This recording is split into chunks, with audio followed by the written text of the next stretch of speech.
cha dharmasya sarva dharma swarupine avatara varishtaya Ramakrishnaya te namaha. Namaste yati rajaya Vivekananda suraye Satchit sukha swarupaya Swamine tapaharine. I wanted to speak about the message of Swami Vivekananda to our country, especially why we should love our country. Before that, as is usual, we shall consider a few of the salient features of the nativity, the birth of Swami Vivekananda. In one important statement of Sri Ramakrishna, he was referring to his great feeling of separation from Swami Vivekananda, Narendranath. We all know from the life of Sri Ramakrishna, he used to weep if Narendranath did not come for a few days. There is a scene in the night at 12 o'clock, Sri Ramakrishna gets up and Baburam was there sleeping in his room, and there was another one gentleman also, another devotee. So Sri Ramakrishna comes at 12 o'clock in the night and then says, you see, I feel like seeing Narendra. He has not come here for a long time. I cannot bear to be separate from him. Will you go and call him? They say, sir, it is 12 o'clock in the night. How to go from Dakshineshwar to Calcutta? Even if we go, he may be sleeping. So we will go early in the morning, as early as possible, and bring him. But then Sri Ramakrishna, just all right, he goes. After 1 hour he comes back again at 1 o'clock and then again wakes them up. You see, my heart is aching for him. It is as if, somebody is wringing my heart as they wring a wet towel. So I cannot bear. Can you please go and call Narendra and bring him? Again they tell the same thing. So he goes back. Whole night he goes on repeating it. Then, with reference to that one, somebody asked, you were so much moved, you were so much full of feeling for separation from him. You didn't feel the same thing for others. Then Sri Ramakrishna said, yes, it should be so. It was on his invitation I have come. He wanted me to come. That is why I have come. It is for him I have come. That is why I wept so much for him. So we always think, through the narration of Sri Ramakrishna, one of his experiences, that he went into the Saptarshi Loka. There he called Swami Vivekananda, who was sitting in meditation, to come down. But the story is different.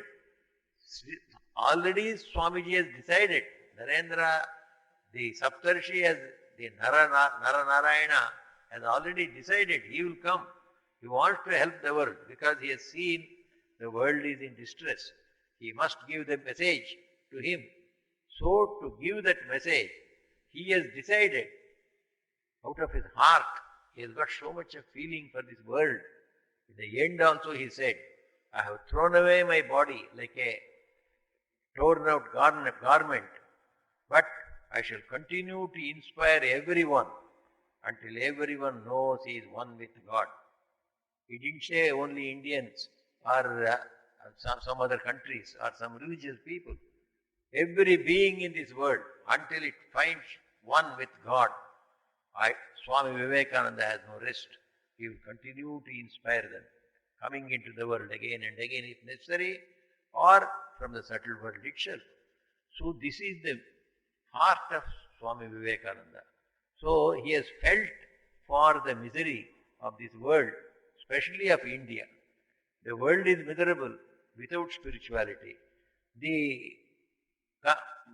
country of India, where spirituality is there, it is miserable without the means to convey this spirituality to the West. It is lying in poverty and ignorance. Because of this poverty and ignorance, its spirituality is unable to manifest. Because this spirituality is not being manifested here, it is not, the world is not getting spiritual store. They are getting all other stores. They are looting away all other physical things. But spirituality is the thing the West wants now.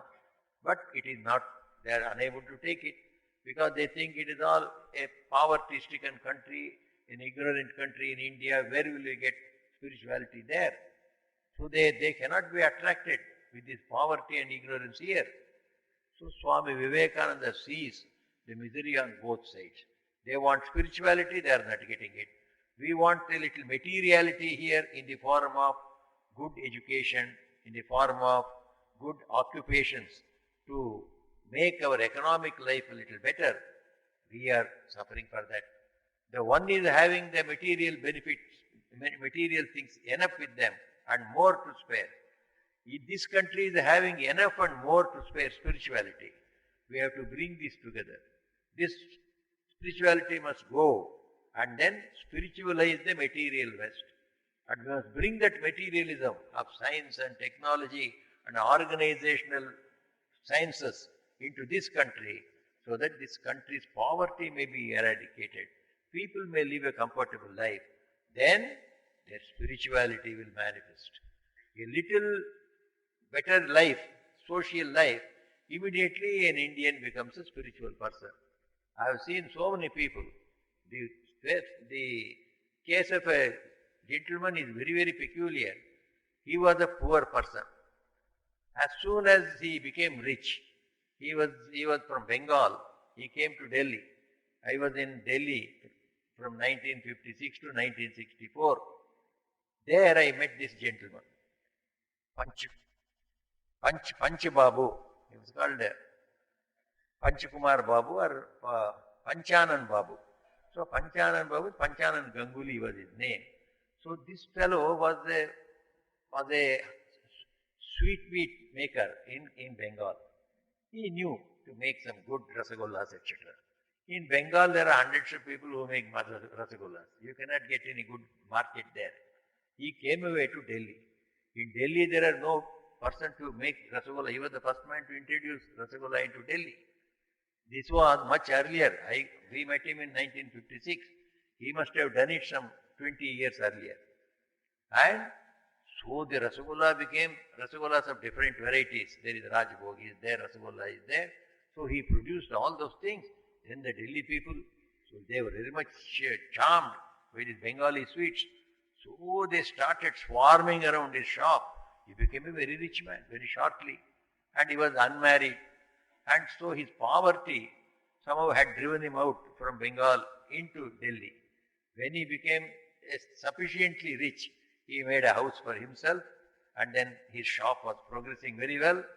Then he was around about his 40s or 45 years or so. Immediately when once this poverty went away and he was living in Delhi, so he got some through his common sense, quite a little knowledge of the world. Then his ignorance went, his poverty went. Immediately his desire was, let me go for Tirtha Yatra. Just imagine, just the poverty goes and then you are a little well off and you have got some knowledge of the world.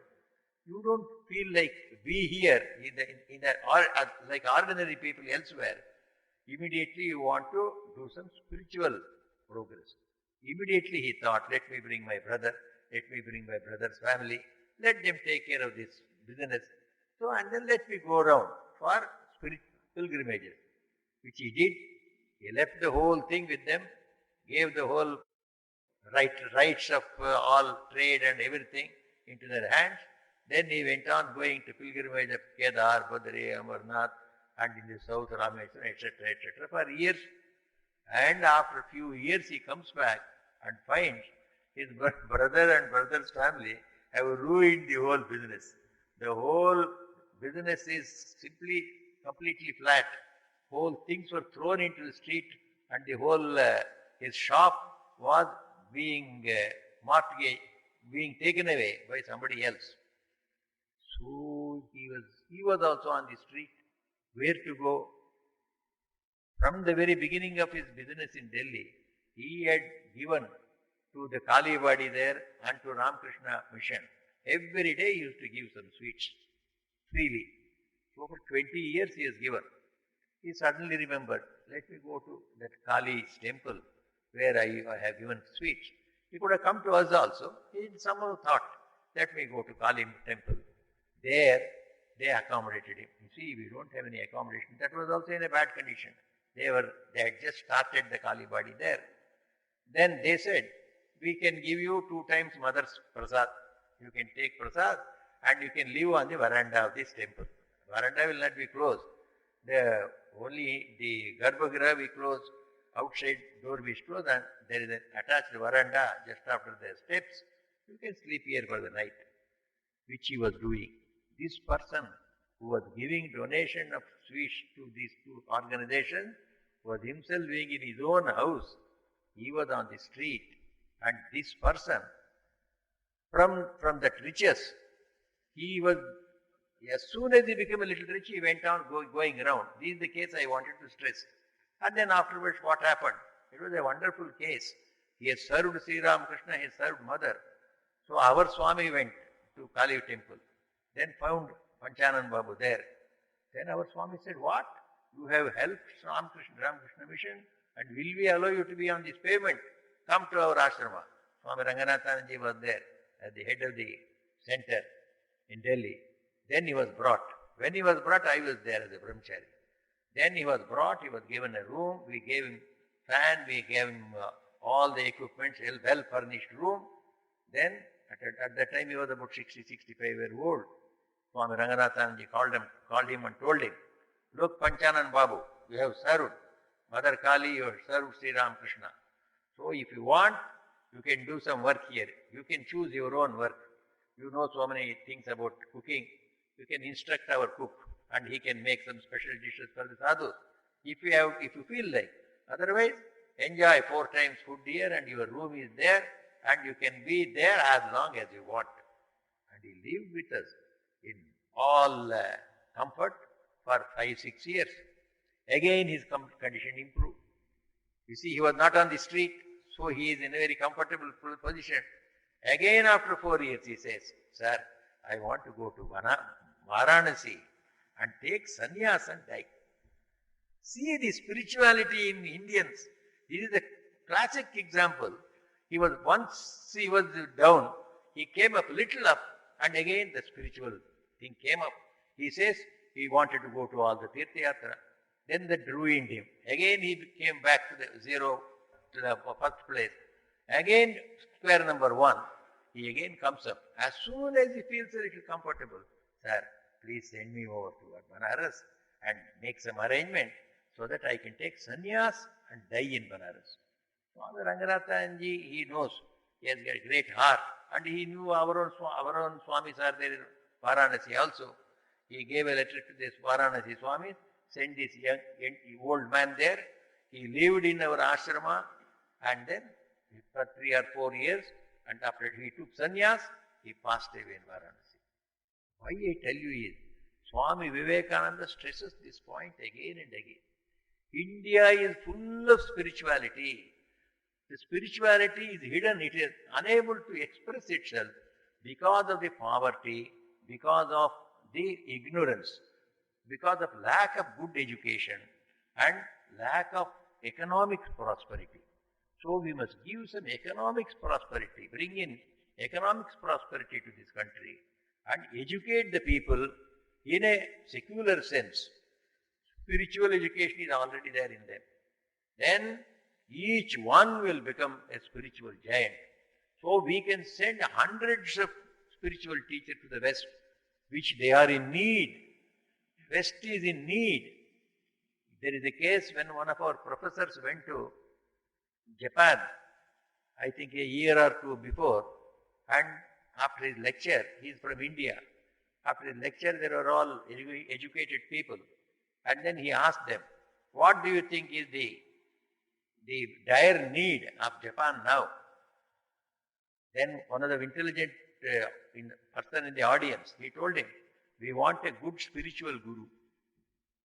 See, Japan, such an advanced country, they did not ask for any further technology or your IT specialists there. He said, we want good spiritual guru. Spirituality, a hunger of spirituality is there in all the developed countries. They want spirituality because they find no lasting peace. Why lasting peace? Even the practical, what you say, these 100 years of peace that we expect in this world, our life span is 100 years. So if we live 100 years of peaceful life, that means we live a peaceful life. Even this is not available in most of the Western countries. So the dire need in the West is of spirituality. And Swami Vivekananda was the person. He came and took birth in this country to make India a spiritual guru, so that the world can get spirituality and we can exchange spirituality with a little materiality from them, little technology, little science, little organizational sciences from them, so that every person in this country can live a comfortable life economically and an enlightened life educationally. So he wanted to bring education and economic growth to India from the West, and in return give them spirituality. This was the mission of Swami Vivekananda. So he was yearning to come to India, and he took birth in India, and we all know Sri Ramakrishna met him. So when he met, when Swami Sri Ramakrishna met Swami Vivekananda, he was 18-year-old, 1881. He met him, 1881 or beginning of 1882. So he was about 18-year-old. Sri Ramakrishna knew that Narendra has come to this world. He saw a light going from Varanasi to Simulia in Calcutta when Sri Ram Swamiji was born. Then Sri Ramakrishna observed, so that Rishi has come. So he is taking birth there. That is all. Afterwards, in 1963, when Narendra was born, Sri Ramakrishna is in the middle of his spiritual ecstasies. He is doing his spiritual sadhana. Up to almost 1978, when he went for pilgrimages, then only his mind is little come down. He is able to observe things in the world. Otherwise, he was absolutely in the spiritual world. So Swamiji has come, he is not aware at all.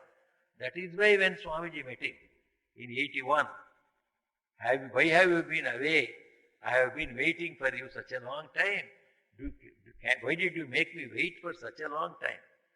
He was not aware at all that he was there. When he became aware, then he began to yearn for him. Where is Narendra? Where is Narendra? If Narendra is just sleeping in his room or doing studies in his room, Sri Ramakrishna goes there to Simla, and his house is all locked from behind. See, from in the front it is all locked. It is 9 o'clock or 9:30 night. So Calcutta, it is a late night. So they have all closed the door. Sri Ramakrishna goes from a side staircase he has gone up, and Swamiji sees opening the window. So that is a very small door that Swamiji personally would use it. It was not a very comfortable staircase. Sri Ramakrishna has climbed the staircase and gone there. So with great difficulty, Swamiji took him inside his room. Why did you come now? See, I felt I should see you. So I came. There was no way to get into your room. This was the only way, the staircase. I came up, and he went into Samadhi. So this tremendous attraction to Swami Vivekananda we see in his life. And Swamiji called him Sri Ramakrishna, so that come, let us go and retrieve this world from this spiritual crisis. It is a spiritual crisis for the West and a spiritual crisis for the East also. Because India is India because of its spirituality. So Swamiji wanted the spirituality to blossom in this country. So from the very beginning, when he came to Sri Ramakrishna knew he is Naranarayana has come. So he was training him to become the greatest spiritual guru of this yuga, of this Kali Yuga. Once Sri Ramakrishna was asked about Narendra, he said, a boy like Narendra has not come in the Kali Yuga till now. Sri Ramakrishna has spoken about Shankaracharya. He has spoken about Vyasa, Shuka, etc. Sri Ramakrishna has spoken about Ramanuja also. He has spoken about so many other saints. Knowing full well the spiritual giants that have come in this country, Sri Ramakrishna makes this statement. A boy like Narendra has not come in this world, in this Kali Yuga. That means he is the greatest Rishi, greatest spiritual person that has come as a Guru, Jagat Guru. And Sri Ramakrishna trains him up. And Swamiji gets also training. After training every word of Sri Ramakrishna, he was the person who could see the depth of every word. Though other disciples were also equally great. 4 of them apart from him were Ishwar Kotis. They were born perfect. Even they could not grasp the depth of the meaning of Sri Ramakrishna's teaching. Swamiji realized the depth of his teaching. That is why when Sri Ramakrishna said that who are you to serve who are you to help the world? You have to serve the Shiva in every Jiva. Shiva Jnane Jiva Seva. Sri Ramakrishna explained in this way. Then others could not understand. You see, all the Acharyas says you must help the other individual souls, Jivas. But Sri Ramakrishna said, no, who are you to help the Jivas? You are not God. God is there to help. You are not God. All the duty of every one of you is to serve or to worship Shiva in every Jiva. Shiva Jnane Jiva Seva. Serve the Jivas, thinking that we are worshipping God in Him. So this meaning, it is so profound. Swami Vivekananda found. This is one of the greatest teachings of Sri Ramakrishna I have heard today. If I get an opportunity, I will propagate this truth all over the world. And he did. He preached this gospel of serving God in man, both in the East and the West. Here also he preached, and in the West also he preached. He said, the man is not an ordinary being. He is the temple of God. So this vision must come to us. Swami Vivekananda's perspective, his way of looking at man was the spiritual look. So we see so many people looking at man in different ways, as an economic being or as a sort of a biological being, like Darwin looked at it, like Karl Marx looked at it, an economic being. Whereas Swami Vivekananda looked at man as a spiritual being. A soul is evolving itself in different levels, and at the level of man, it is trying to become God. So each man is trying to become a God. So this is the glory of man. Therefore, you must see God who is manifesting in himself. Help that God to manifest himself and become God.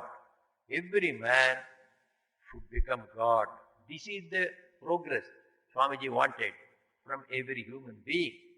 So Swamiji wanted to find out the way, how the world can be guided in this way, that everyone can evolve into a spiritual being. So for a person who is in the material world, so he requires spiritual message, and a person who is obsessed with economic and then educational difficulties, so he must be given education and economic prosperity, so that spirituality will manifest. So in the East as well as the West, spirit must manifest. So Swamiji struggled all this way. When he was going around in India as a Parivrajaka, he came and then he met his first disciple, Sadananda. Sadananda was a station master. So as soon as he saw Swamiji, he was attracted to him. And he gave up his station mastership and became his disciple. And to Sadananda, Swami Vivekananda. At that time he was not Vivekananda, he was calling him by different names. At that time, of course, he was wearing the ochre robe. Then Sadananda one day found Swamiji was a little thoughtful, he was little, so to say, pensive. So why are you pensive, Swamiji? Are you worried about anything? Then Swamiji told Sadananda, yes, of course, I am worried. I am worried because I have not been able to achieve the mission that Sri Ramakrishna has given me. What is the mission Sri Ramakrishna gave you? He says, Sri Ramakrishna asked me to awaken this sleeping country to its spirituality. Number one. Number two, make it a great spiritual powerhouse so that it can teach spirituality to others. To make this country spiritual guru of the world. These two missions I have. And that's what he was trying to do. And that is what his message says. His message says for everyone in India, you must become spiritual, you must become spiritual, you must become spiritual. The world needs you. Go everywhere and then preach the spirituality of India. Not only the theory, but practice. In India we live spirituality. Everything is, the highest philosophy is in our practical life. When I was in Delhi, the greatest violinist, Western violinist, Yehudi Menuhin, he came. So, he was a well-known, at that time, he is no more now.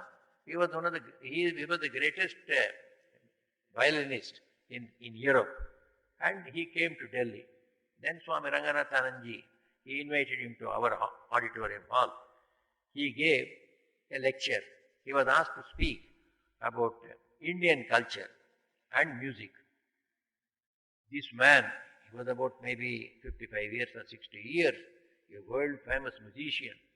So many people, audience are there, full of musicians as well as other musicologists and all. So he started saying, you see, I have gone all over the world. After coming to India, I see in India, the art and music is being practiced by people, whereas in West, it is only intellectually they have accepted it. Some of them appreciate it intellectually. But in India, it has gone into the life of every person. I see it here. This is Yehudi Menuhin. What is that has gone into the life? Because of this spirituality, we have become persons of high culture. We have got love in our heart. We have got sympathy in our heart. We have got consideration in our heart. We have got truthfulness in our life. We want to be straightforward. We want to be simple. And we want to be believing. We don't want to be atheists, suspecting everything. So, this is the sweetness that has gone into the life of common people. Oh, that great artist, in music, he observes this one and comes and says, oh Swami, in this country, people live art and culture here. I have never seen it elsewhere. Maria Burgi was there. She was a scholar from Germany. She did a doctorate in Ramana's philosophy in India. She used to come every year from Germany and would stay in our Institute of Culture and then prosecute her studies. She had registered her name perhaps in Madras University or Calcutta University for a doctorate. And she did her doctorate on Ramana's philosophy. Every year she used to come. She used to go into our slums in Calcutta when she was residing in Calcutta. And one of our young Swamis also was deputed to be her escort because she doesn't know the Bengali language and she may get into some trouble with the society. So that Swami also would go.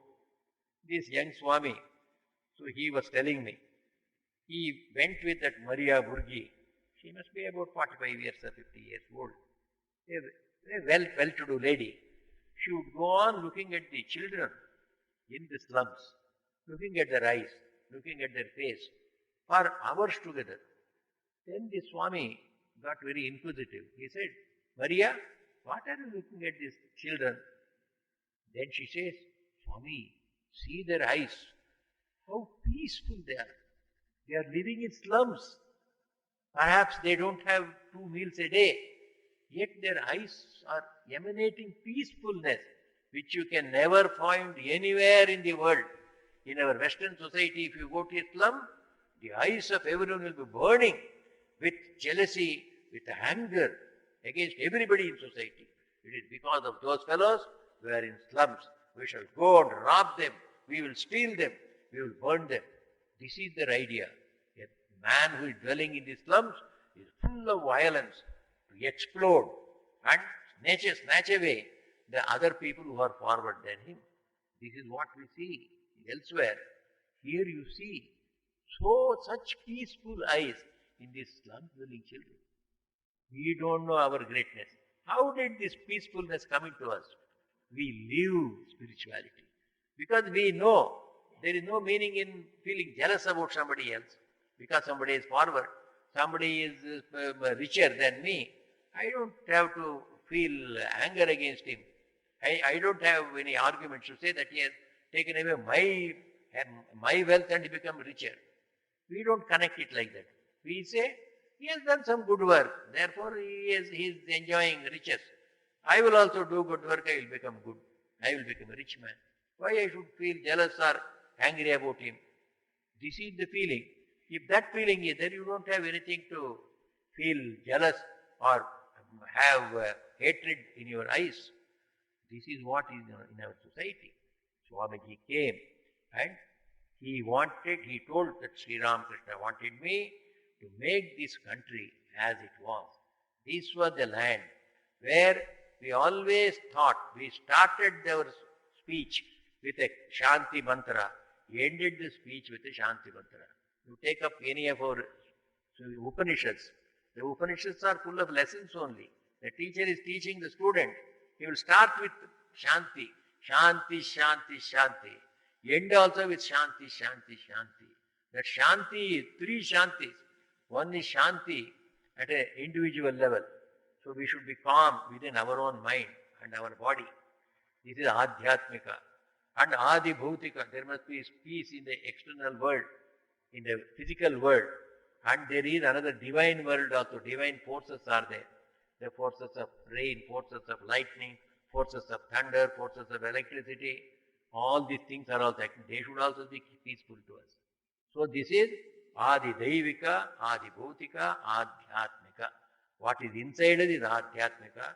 What is with the external world is Adi Bhautika, and Adi Daivika is all these extraterrestrial forces like the lightning and the thunder.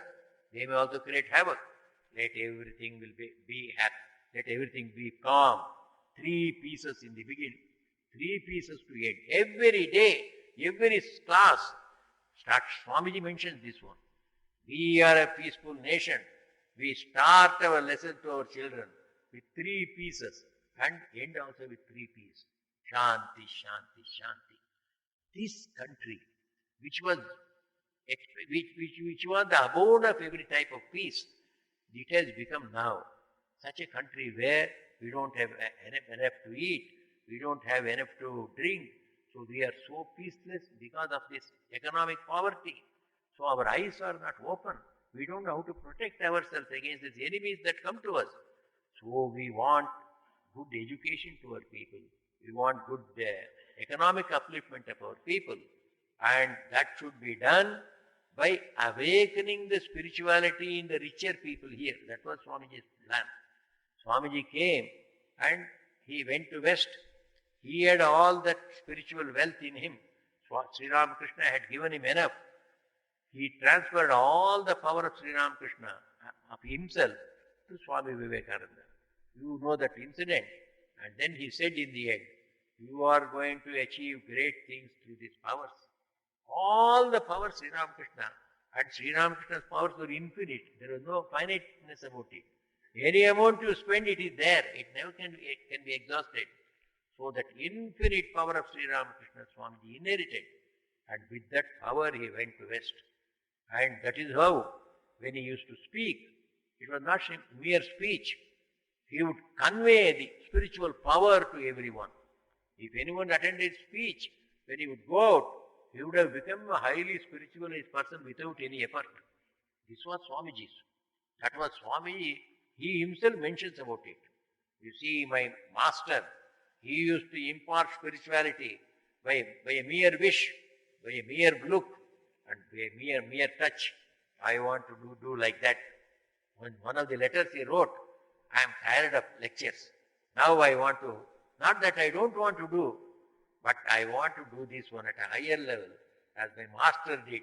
If I touch, people must become spiritual. If I just wish, they should become spiritual. It did happen. Whomsoever he touched, he came to Madras. In Madras, he told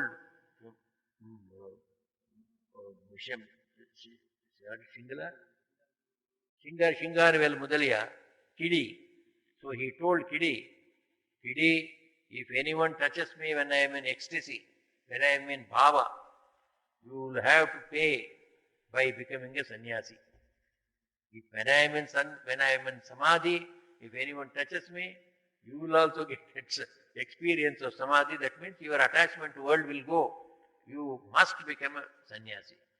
Then this Kidi was a chemistry professor. He was an atheist also. He did not believe. I will test, he said.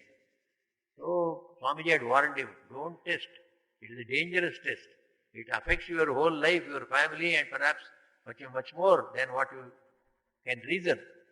But then when Swamiji was one day in ecstasy, Kidi went and touched him and did pranam to him in the presence of many of his disciples. Then when Swamiji came down, the other disciple told him, Sir, Kidi has tested you today. When you are in samadhi, he has touched you and he did pranam to you. Immediately Swamiji remarked, Kidi, what did you do? What did you do? He was sorry for that. And this Kidi was just simply possessed with that desire to renounce the world.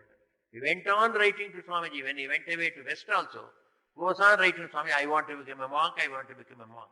Why are you in a hurry? Wait. You have got a wife, you have got your children, so provide for them, and after some time God will show you the proper way. Don't be in a hurry.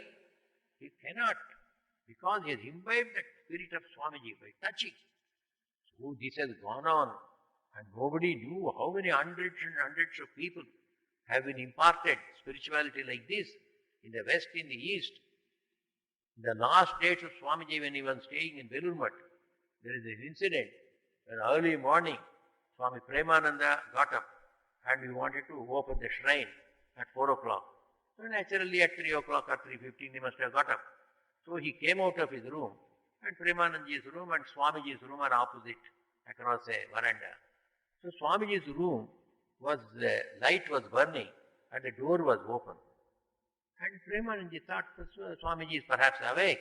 Let me do pranam to him before I go to the shrine. He went into his room. Swamiji was sitting in a chair, and Premanandaji touched his feet. As soon as he touched his feet, he got a shock. Just jumped. And then what happened, he asked. Swamiji asked, what happened? Oh, I got a shock.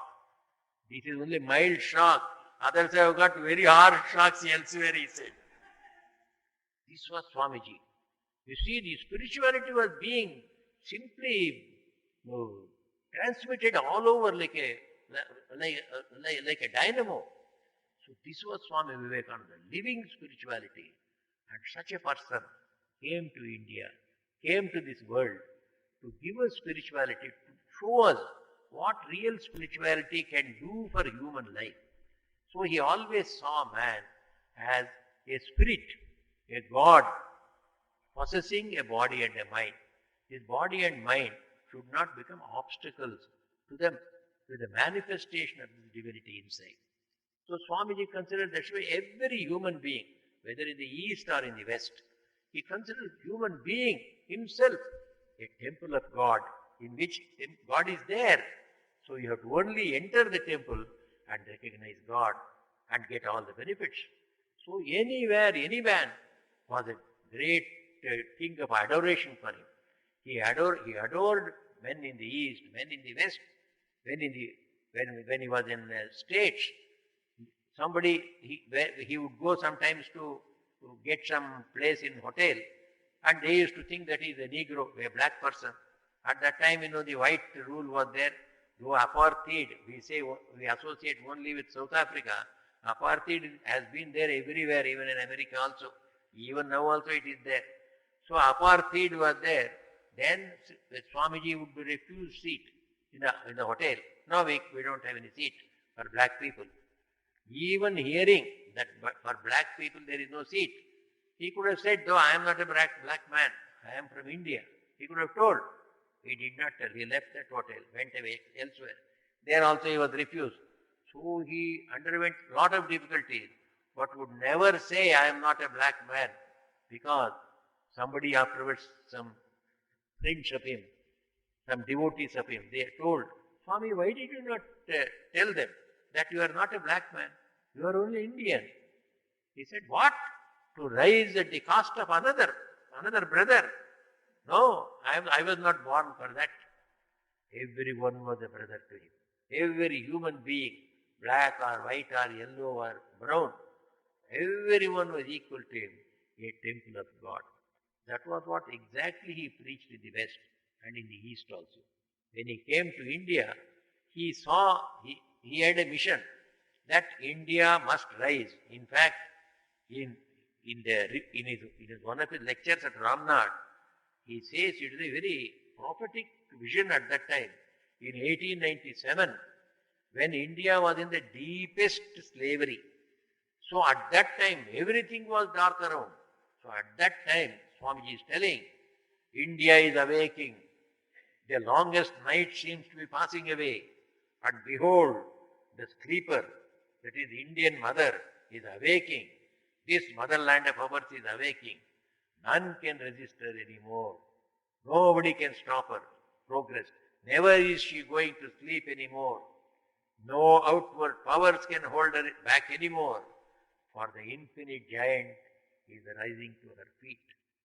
See the tremendous hope he gives to the country. Most of our national fighters at that time, those who fought the struggle, who struggled against the British to get us freedom, they all were inspired by these prophetic words of Swami Vivekananda. Even today, we don't understand the power behind his words. When he says that never is she going to sleep anymore, do we believe in his words? This country, it has awakened. So there are so many problems around there. Every morning you see this corruption, this scam, that scam. So everybody is so much dependent. Oh, what will happen to this country? It may go to pieces. Here is Swami Vivekananda's statement. Never is she going to sleep anymore.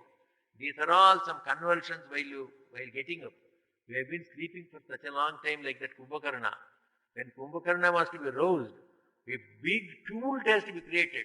Some trumpets used to be played, elephants used to go and kick him. All sorts of things had to be done to make this fellow awake. It was such a long slumber. So terrific convulsions had to be made to make him awake. All these corruptions and scams and bad name for us is all convulsions that are taking place to awaken this 1,000 years of sleep. So if you look into our history, we have been sleeping for 1,000 years. So we are being awakened. Certainly we will awake. No outward powers can hold her back anymore. We are not going to be conquered by anybody, either China or America.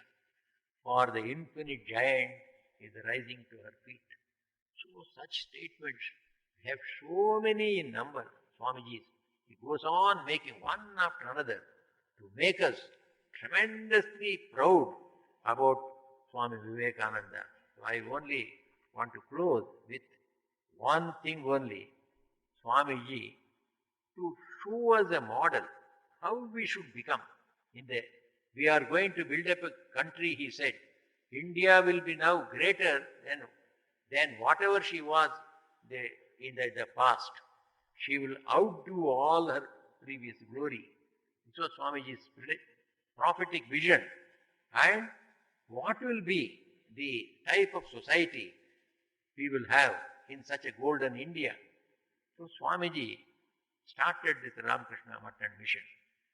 So in its aims and ideals, he showed the new India will be a Vedantic India. So whatever Sri Ramakrishna had practiced of the Vedanta that is there in our Sanatana Dharma, that will be the Dharma in the future. We will have the Upanishads, we will have the Vedas, we will have the Brahma Sutras, we will have all the Tantras, we have got all the scriptures will be there, but we shall interpret them all in the light of Sri Ramakrishna's life and teachings. Then we will get correct picture how we must live our life. So we have been reading Gita and we have been reading Upanishads for the last 1000 years, but we have remained slaves, we have remained weaklings, we have remained ignorant people. That means we are not understood the meaning of the correct one. Swamiji, that's why he said, where is your religion? The religion has gone into kitchen pot, he said, because everybody asking, what do you eat? So I eat fish. No, fish should not be eaten. So the religion will go away. So somebody else, what do you eat? I eat onion. Oh, if you eat onion, religion will go away. That's why Swamiji said, your religion has gone into kitchen pots. Real religion is of the soul. It is the noble thoughts that you have in your mind. It is the noble deeds that you do outside. And the faith and conviction that you have. I am divine. I am the child of God. What impurity can affect me? What bond can bind me? This feeling must come in everyone. That is religion. So Swamiji said, religion is realization. Realization of what? That I am divine. I am divine and I am part of the infinite divine. God is there and I am part and parcel of God. I am not away from God. That is why Swamiji was so positive. He always used to say, in the West, people would be very much afraid sometimes to hear his terrific statement. He used to say, don't weep. If you have committed something wrong, don't weep. It is the wrong thing that will make you wiser. Become wiser and go ahead. Don't weep. So he used to say, they believe in going and then confessing their fault. Don't confess, he said. Don't confess. Why should you confess? You have committed something wrong. The wrong has also contributed to your personality. So forget about all those mistakes. Go ahead. You have got a bright future. Swamiji, and he went to California in his second visit. In California said, if Christ was great, what is that for me? We must ourselves become Christ. Otherwise there is no use in worshipping Christ or some other prophet. What is it for me? Krishna is great, Rama is great, and Christ is great or somebody else is great. What is it for me? I must become Christ. So go and practice Raj Yoga. Become yourself Christ. This is how you must become spiritual. Very positive, very positive. And then he told them, you all struggle in all your life, the Christians. All your life you struggle to go to heaven. Hindu struggles not to go to heaven. All scandalous statement. They were all simply nonplussed. What is this he is using such word? Then he explained to them. You see, we consider India, heaven is as a place of enjoyment. It is no better than this world. Wherever enjoyments are there, so you must have a body, you must have some senses. Body and senses, it is a bondage on this infinite Atma. If an Indian would like to be an infinite Atma, there is no body, no senses, no limitation. So his joy would be infinite joy. Not the joys of your heaven, where springs are there, or damsels are there, angels are there, damn the whole lot. He said, you struggle to go to heaven all your life. We struggle not to go to heaven all our life. Because according to Hindu scriptures, if you go to heaven, you are exhausting your punya. Your punya is a positive balance. So you exhaust it. When that punya is over, you come back to the earth again. If you have negative balance, then you will be put into jail. So you go to heaven, you go to hell. That is the putting into jail. So after death, we go and suffer for our sins, evil deeds. So hell is also no solution, because that does not give you your infinite enlightenment. The enlightenment about your infinite soul. Similarly, heaven also will not give you. Therefore, heaven and hell both we reject. We want enlightenment. We want to be one with God. We want to be as God himself is. We want to be his children, part of that infinity. So Swamiji's message was so dynamic, and he lived that. He lived that one. when you walk in the streets of New York, he would never look at the ground at all. His eyes would be about the sky. He would be looking at the sky and walking along. Many people used to look at that sky pilot, they used to say. They used to call him as a sky pilot. His eyes would not come down to the earth at all. Such a divine person came to this earth and only lived less than 40 years. And the spiritual message he left and the model he has left for this India. So he formed this Ramakrishna mission.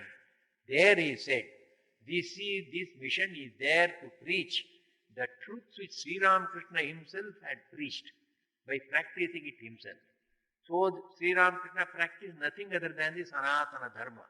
All that has been practiced in the 5,000 years by all the avatars, by all the great saints and seers, Sri Ramakrishna practiced in his life and certified that they are all right. So the future India will have all this certified Sanatana Dharma to be practiced. So in future India, we may be Tantrics, we may be following Puranas, we may be following Advaita, we may be following Dvaita, we may be following Vishittadvaita, we may be following several other saviors, different saviors. Maybe somebody is following Christ, somebody is following Buddha, somebody is following Muhammad. All of us will be there, but all of us will call ourselves as Vedantins. That is the Vedanta of the future. Vedanta will accept everybody. So Sanatana Dharma is one, all other dharmas are parts of it. Just as we find in Hinduism, there are Shaktas are there, Shaivas are there, Vaishnavas are there, and different types of Vaishnavas, different types of Shaktas. But we all call ourselves as Hindus. Similarly, so in future, the Vedanta religion of the future India will take in all the religions that are in the past, that is in the present, and will absorb that will come in future also. So Swamiji places before us the golden India that is going to come, and for which we have to struggle hard. We have to struggle hard means we have to manifest our spirituality. Manifesting the spirituality is take out the obstacles that are there. So we must live our life in such a way. So we try to break down the obstacles to our spiritual life. I am spirit, I am child of God. So if that thought has to come to me, so I must conquer my senses, my body, my mind. Little by little, little by little. This is our life. Swamiji said, in India we believe in simple life. Simple life in the sense, controlling the senses, controlling the mind, controlling the physical body. So make it as simple as possible, so that the idea that I am God will manifest. So more and more simple life we live, greater will be the idea that I am the soul, I am not the body, I am not the mind. So this should grow. And he compares it to the West. In the West, they give themselves up completely to the physical enjoyment, which has ruined them. India also will be ruined if you follow that. So, the control of our body and mind on one side, and the practice of spirituality by practicing the simple method Sri Ramakrishna has shown. Sri Ramakrishna has asked us, be truthful, be pure, be selfless, and call on God from your heart. Call upon Him as your own mother, your own father. Then pray to Him for light. You will get everything.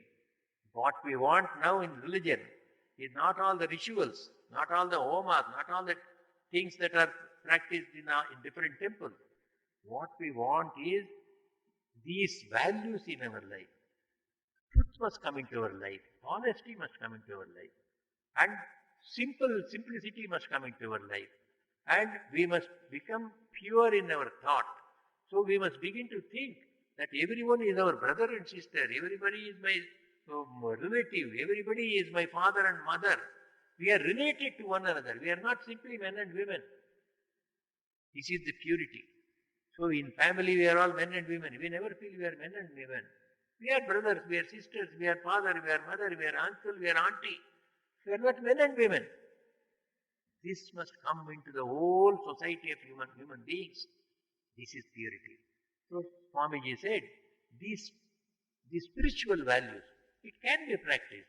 If I can practice in my family, why not in the big family of God? There also we are all brothers and sisters. So we must practice spirituality and honesty in terms of honesty, in terms of truthfulness, in terms of purity, in terms of selflessness. So try to help others also. You help yourself. Simultaneously try to help others also, whatever little you can do. And then more than everything, have faith that you are a children of God and God is your father and mother. From whom you have come, we are going to go back to Him. So never forget this truth that God is your own and you belong to God. Whether you remember or not, that is the truth. If we remember, we get the power. If we do not remember, we feel we are beggars. I always tell the story, I will close with that one. One mad lady in Bombay. So when I was posted to Bombay, I came across a mad lady in our temple. As soon as she saw me, Swami, where are you coming from? I did not know what to answer. Where are you coming from? Shall I answer? I have come from some country or from some other religion or some family. So I just told her, I come from Karnataka. Oh, you are not a Marathi, she asked. Then I thought she is not normal. Then I asked others, what has happened to her? She looks so beautiful and so well adorned with so many ornaments showing that she is a very rich lady. And she speaks beautiful English. Must be coming from a very rich family. Then they said, all is true, Swamiji. She is the wife of a billionaire and her father also is a billionaire. She is the daughter of a billionaire and wife of a billionaire. But her brain is out. That means she is now not normal. She sits down on the sides of the streets and thinks herself as a beggar and behaves like a beggar. Just imagine a billionaire's daughter and a billionaire's wife thinking herself as a beggar and behaving like a beggar. This is what happens when we forget that we are the children of God. We are also children of God. We have forgotten that one. That is why we are afraid. Oh, somebody will put us into jail. Somebody may take us to task. So we are afraid of everything. Why? My God is there. He is the all-powerful person. I will tell Him. If you touch me, I will tell God. We must be able to tell this. The all-powerful power is there with me, beyond which there is no power at all. There is nothing impossible to God, and I belong to God. Therefore, I can achieve the impossible also. This faith must come to us. It will come to us. As we develop this faith, so Swamiji wanted us to live Vedanta. He didn't want us to simply read Vedanta. He gave all his, when you read his lectures, you see, even a common man must practice. He is already practicing, he said. If a fisherman thinks that he is a Atman, he will be a better fisherman. If a lawyer thinks he is a Atman, he will be a better lawyer. If a student thinks he is a fisherman, is an Atman, he will become a better student. And he was asked, can a fisherman or can a lawyer or can a student think that he is an Atman? Is it so easy? Swamiji replied, why should it not be easy? He is already that, only he has to remember that. He is already that Atman, he is not going to create anything. We are already Atman. Only we have to remember. How do you remember? Going on digging into it. I am Atman, I am Atman, I am Atman. I am a child of God, I am a child of God, I am a child of God. Lord, you are with me, I am with you, I am with you, I am with you. Just digging. Suddenly one day, it flashes, correct. That's what exactly psychologists do. They go on telling the patient, oh, you are the wife of a billionaire, you are the wife of a billionaire. She goes again and again and again to the psychiatrist. One day she says, she remembers, yes, I am the wife of a billionaire. Gone. All her madness will go. She will become the wife of a billionaire. Swamiji tells the same thing. We are under hypnotism. Somehow or other, our fathers have told you are only a body, and then I also tell my child you are also a body. Everybody is just hypnotizing one another. Swamiji says, de-hypnotize yourself. Always think you are the children of God. You are eternal lights. You are here in this body to do something great. Believe in yourself. You will achieve everything. So much of positive power is in Swamiji. This is what we want today. In this time where we are depressed, we are thinking on all sides only darkness is there. It is the light of Swamiji. He says, in every one of you there is infinite power. Only you have to assert it. To assert it, so you must first of all get the correct teaching. A person who has himself experienced must say, yes, his power is inside you. There is no gainsaying that one. To assert that one, you will become great. Such a power is Swami Vivekananda. Vivekananda is the prophet of light. Today, we must read his life, we must read his teachings. More we read, we ourselves become great and we recognize greatness in others also and will make our society, make our world also great. So today on this sacred day, let us pray to Sri Ramakrishna, Holy Mother and Swamiji that they may bless us, that we follow their footsteps. And to follow them is very easy. They have shown the easiest path by which we can live happily in this world also and our inner life also will develop. Both the developments will take place, the inner and the outer, the spiritual and the secular. So this great path shown by them may it attract us. May they give us all the strength to follow in their footsteps and realize joy in this life and joy of our inner life also. Jai Shri Guru Maharaj Ji.